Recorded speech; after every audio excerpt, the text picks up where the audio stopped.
నమస్కారం, NS news కి స్వాగతం. నా పేరు ఉషా. ముందుగా ముఖ్యాంశాలు. రాబోయే 3 రోజులు కూడా వర్షాలు కురుస్తాయని వాతావరణ శాఖ ఇప్పటికే హెచ్చరించడం జరిగింది. అందువల్ల చాలా అప్రమత్తంగా ఉండాలని నగర ప్రజలకు ఎమ్మెల్యే ఆదిరెడ్డి శ్రీనివాస్ సూచించారు. ఈ మేరకు ఆయన మీడియాతో మాట్లాడారు. 3 రోజుల వర్షాలు విషయమై నగరపాలక సంస్థ కమిషనర్, ఇంజనీరింగ్ అధికారులతో మాట్లాడడం జరిగిందన్నారు.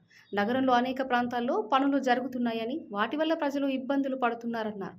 పనులు జరిగే ప్రాంతాల్లో ప్రమాదకరం అనిపిస్తే ప్రజలకు తెలిసేలా హెచ్చరిక బోర్డులు పెట్టాలని సూచించమన్నారు. మీద చర్యలు తీసుకోమన్నాం. అలాగే చాలా చోట్ల మేజర్ డ్రైన్స్ మీద ఇంకా స్లాబ్స్ వేయలేదు. వర్షం పడినప్పుడు వర్షపు నీరు అంతా కూడా రోడ్ లెవెల్కి లెవెల్ అయితే ప్రజలు అది కూడా రోడ్ అనుకొని అక్కడ ఏదైనా సరే జరగరాని సంఘటన జరిగే పరిస్థితులు కనబడుతున్నాయి. కాబట్టి దాని మీద కూడా జాగ్రత్తలు వహించాలని ఇంజనీరింగ్ డిపార్ట్మెంట్ వారికి తెలియజేయడం కూడా జరిగింది. ప్రజలకు విజ్ఞప్తి చేస్తూ ఉన్నాం. నగరంలో అనేకమైన చోట్ల వర్క్స్ నడుస్తూ ఉన్నాయి. మీరు ఈ వర్షాకాలంలో బయటికి వెళ్తూ ఉన్నప్పుడు జాగ్రత్తగా అడుగులు వేయవలసిందిగా కోరుతూ ఉన్నాం. అలాగే హెల్త్ డిపార్ట్మెంట్ వారితో కూడా రివ్యూ చేయడం జరిగింది. గతంలోని ఈ పాటి వర్షం పడితే ఊరంతా నీట మునిగేది. కానీ ఈ రోజున నీరు అనేది నిలబడుతున్నా ఒక హాఫ్ అన్ అవర్లోని అదంతా కూడా నీరు బయటికి క్లియర్ అయ్యే పరిస్థితులు కనబడతా ఉన్నాయి. ఇది గత నెల రోజులుగా మనం అదే పని మీద ఏదైతే డ్రైనేజ్ వ్యవస్థ పైన ప్రక్షాళన చేస్తూ పారిశుధ్యాన్ని ఎప్పటికప్పుడు సమీక్షిస్తూ డీసిల్టింగ్ మీద ప్రాధాన్యత ఇవ్వడం వల్ల ఈ యొక్క నెల రోజుల కార్యక్రమం ఈరోజు మీరు ఈ పాటి వర్షానికి కూడా చూడవచ్చు రోడ్లు ఎలా ఉన్నాయన్నది.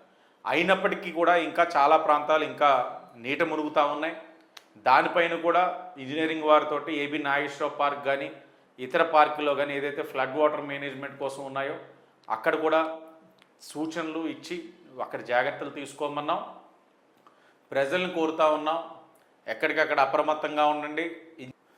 ఈ వర్షాకాలంలో త్రాగేటప్పుడు కాచిన నీరుని తప్పకుండా త్రాగడానికి ప్రయత్నం చేయండి.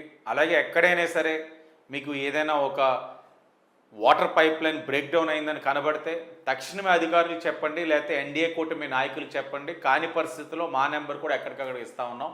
మా ఎమ్మెల్యే ఆఫీస్ తెలియజేసిన తక్షణమే వాటిపైన చర్యలు తీసుకొని ఆ యొక్క కంటామినేషన్ అరికట్టే కార్యక్రమం కూడా ఎన్డీఏ కూటమిగా మేము చేయడానికి సిద్ధంగా ఉన్నామని, ప్రజలను అప్రమత్తంగా ఉండాలని, ఏ ఒక్క ఇబ్బంది కలిగినా నేరుగా మా ఎమ్మెల్యే ఆఫీస్కైనా మాకైనా ఫోన్ చేసి తెలియచేయవలసిందిగా, లేకపోతే ఎక్కడికక్కడ మీరు వార్డులో ఉన్న మా ఎన్డీఏ కూటమి నాయకులకి తెలియచేసిన ఆ సమస్యను పరిష్కరించడానికి అందరం కూడా రెడీగా ఉన్నామని కూడా మీకు తెలియజేస్తా ఉన్నాం. నమస్కారం.